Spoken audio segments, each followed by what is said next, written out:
Humans are complex beings. Our minds are wired to focus on the most intense moments and the concluding part of an experience. Simply put, when reminiscing, we remember the highs and the lows and how it all ended rather than the mundane in-between moments. This is where the peak end rule comes into play.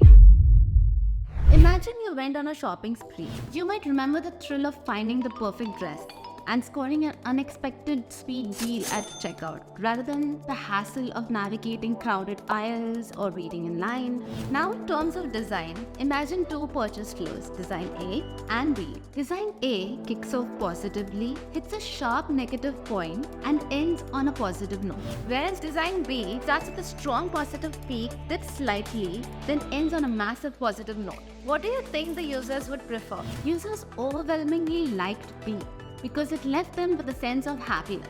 So what's the takeaway here? When designing experiences, prioritize ending positively, ensure there are small wins throughout the journey, and avoid negative experiences.